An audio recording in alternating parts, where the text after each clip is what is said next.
Entre 1988 y 2001, Europa fue acechada por un asesino que la prensa llamó el cirujano del silencio. No era brutalidad, sino precisión. Cada crimen era una obra quirúrgica, sin huellas, sin lucha, solo cuerpos exangües y una incisión perfecta. Las víctimas, sin conexión aparente, morían en calma absoluta, como si el tiempo se detuviera para presenciar el horror. Así nació la leyenda de un espectro que despojaba a sus víctimas de su esencia y desaparecía, dejando una pregunta sin respuesta: ¿quién era y por qué lo hacía? Todo comenzó en Viena, en el año 1988. A primera vista, la ciudad irradiaba su encanto habitual, con sus calles adoquinadas y su arquitectura imponente. Pero bajo la superficie de esta belleza clásica, algo siniestro comenzaba a gestarse. Un mal silencioso que pronto sembraría el pánico en el corazón de Europa. El descubrimiento inicial fue desconcertante. Un violinista de renombre, hallado muerto en su propio apartamento. Su rostro, pálido como la cera, contrastaba con el rico barniz de su amado violín, ahora silenciado para siempre. Lo que inicialmente parecía un simple ataque al corazón, pronto reveló una verdad mucho más inquietante. Un examen más detenido reveló un corte quirúrgico de precisión, tan limpio y exacto que parecía obra de un cirujano experto. Y lo más extraño de todo, ni una sola gota de sangre. Praga, meses después, la sombra del horror se extendía. En la tranquila atmósfera de una biblioteca, otra víctima, una bibliotecaria, encontrada en una escena espeluznantemente similar. Pero esta vez, el horror escalaba un nivel más. Un órgano vital había sido extraído con la misma precisión quirúrgica. Al principio, las autoridades locales consideraron los crímenes como anomalías aisladas, tragedias inexplicables que no parecían estar conectadas. Pero un detective astuto, con un ojo para los detalles y una mente analítica, notó un patrón inquietante que se escondía a simple vista. Cada víctima presentaba una exsanguinación perfecta, como si toda la sangre hubiera sido drenada del cuerpo con una precisión casi inhumana. Órganos robados, extraídos con una habilidad que solo un cirujano podría poseer. Y lo más desconcertante de todo, cada escena del crimen era notablemente pacífica, sin signos de violencia, lucha o robo. El miedo se apoderó de las ciudades como una plaga silenciosa, transformando las calles vibrantes en pasajes vacíos y oscuros al caer la noche. La prensa sensacionalista, alimentada por el pánico colectivo, hablaba de un vampiro moderno, un monstruo sediento de sangre que acechaba en las sombras. Nadie lograba entender el criterio de selección del asesino, la lógica retorcida que guiaba sus actos macabros. Las víctimas eran al azar, personas sin vínculos aparentes, un mosaico de vidas truncadas unidas solo por el horror que habían experimentado, elegidas solo por la mirada fría y calculadora del asesino, convertidas en meros objetos de su obsesión enfermiza. El método de entrada a las viviendas era un misterio impenetrable, un enigma que desafiaba toda lógica. No forzaba cerraduras, no rompía ventanas, no dejaba rastro alguno de su presencia fantasmal. Así, el cirujano del silencio, como fue bautizado por la prensa, se convirtió en una figura casi sobrenatural, un mito aterrador que se propagaba de boca en boca. Un espectro invisible que acechaba en el corazón de Europa, sembrando el terror y desafiando a la razón. La caza implacable había comenzado. Una carrera contra el tiempo para detener la locura antes de que cobrara más vidas inocentes. Pero el asesino, astuto y escurridizo, siempre parecía ir un paso adelante, anticipándose a cada movimiento de sus perseguidores. Y los asesinatos se multiplicaron por Europa, Berlín, Budapest, Varsovia. Interpol formó la Operación Eco, un grupo de élite obsesionado con atrapar al cirujano. Un mapa de Europa se llenó de chinchetas rojas, pero no había patrón lógico. Los detectives descartaron móviles convencionales, no era dinero, pasión ni venganza. Busquen al académico, no al bruto, ordenó el jefe de la investigación. Cada nuevo crimen era un fracaso, una nueva marca en el mapa. El asesino jugaba con ellos, dejando pistas falsas y moviéndose como un fantasma. La caza se volvió una batalla psicológica, un duelo de inteligencias en la oscuridad.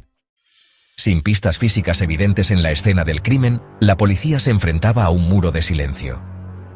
Los métodos tradicionales de investigación parecían inútiles ante la naturaleza inusual de los asesinatos. Cada evidencia era analizada minuciosamente, pero nada conectaba a las víctimas ni ofrecía un indicio sobre la identidad del perpetrador.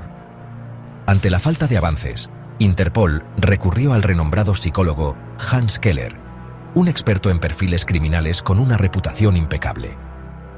Su capacidad para adentrarse en la mente de los asesinos era legendaria, y se esperaba que pudiera ofrecer una nueva perspectiva sobre el caso.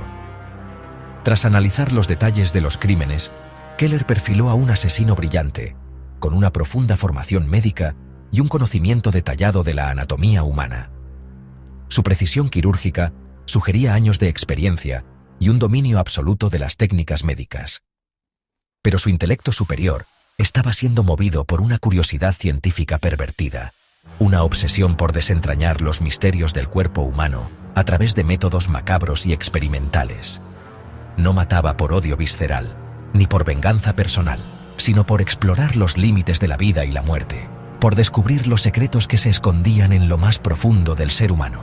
Estaba buscando algo oculto en el cuerpo humano, una respuesta a una pregunta que lo consumía por completo. Cada incisión, cada extracción, era un paso más en su búsqueda obsesiva. Cada víctima era un experimento meticulosamente planeado y ejecutado, una oportunidad para avanzar en su investigación personal.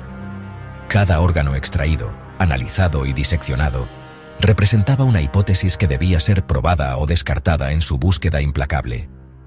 Profundizando en su análisis, Keller sugirió que el asesino buscaba el locus animae, el asiento del alma, un concepto filosófico antiguo que planteaba la existencia de un lugar específico en el cuerpo donde residía la esencia del ser.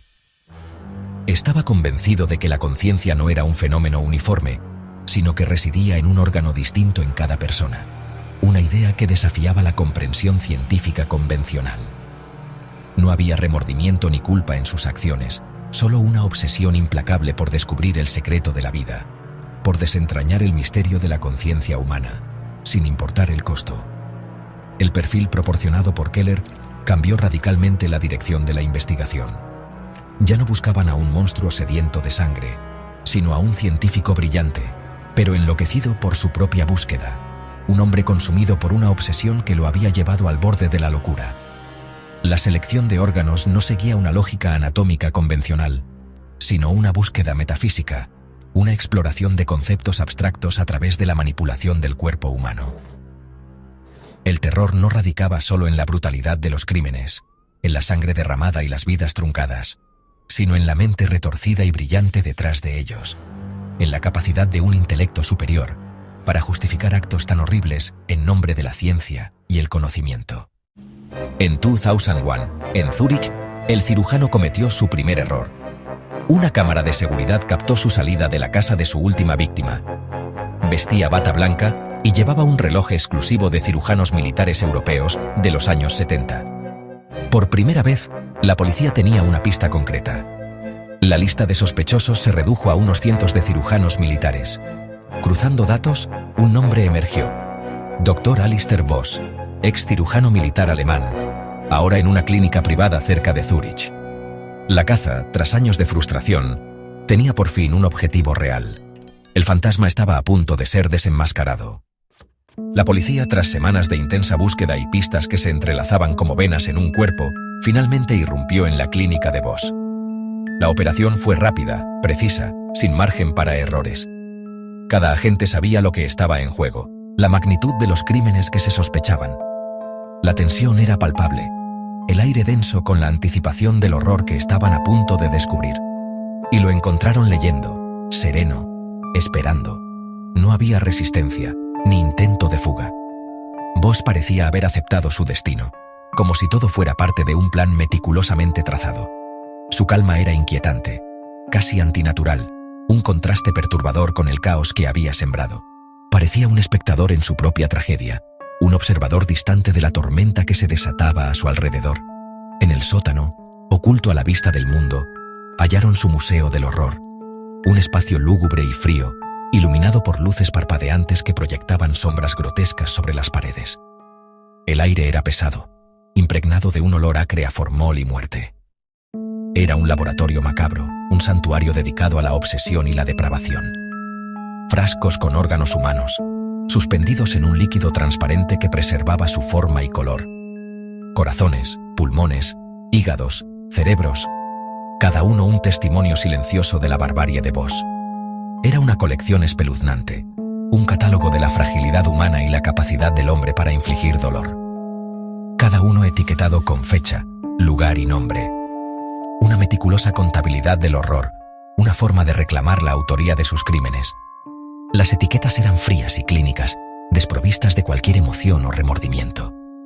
Eran la prueba irrefutable de su culpabilidad, la evidencia de su obsesión por documentar cada detalle de sus macabros experimentos. Herramientas quirúrgicas impecables, dispuestas sobre una mesa de acero inoxidable. Bisturíes, pinzas, sierras, cada instrumento afilado y listo para ser utilizado. Parecían nuevas, como si acabaran de salir de fábrica, un contraste escalofriante con el uso que se les había dado. Y diarios detallando cada crimen como experimentos científicos. Páginas y páginas de notas meticulosas, diagramas detallados y reflexiones filosóficas retorcidas. Voss no veía a sus víctimas como seres humanos, sino como sujetos de estudio, objetos de su obsesión por desentrañar los misterios del alma. Voss no confesaba, solo documentaba. Cada corte, cada incisión, cada extracción era registrada con precisión científica. No había arrepentimiento en sus palabras, solo la fría objetividad de un observador distante. Dibujos anatómicos, detallando la estructura del cuerpo humano con una precisión asombrosa. Reflexiones filosóficas, explorando los límites de la conciencia y la naturaleza del alma. Descripciones clínicas. Cada síntoma, cada reacción, cada cambio era anotado con meticulosidad. Voss era un científico obsesionado, un hombre consumido por su búsqueda de la verdad, sin importar el costo. He buscado en la carne, en la sangre y en los huesos, escribió. He diseccionado la vida en busca de su esencia. He explorado los rincones más oscuros del cuerpo humano en busca de la chispa divina. Cada corte es una pregunta. Una incisión en la realidad, una búsqueda desesperada de respuestas. Cada órgano, una posible respuesta. Un mapa del alma, un tesoro escondido de secretos. Su obsesión era encontrar el alma, la esencia misma de la humanidad.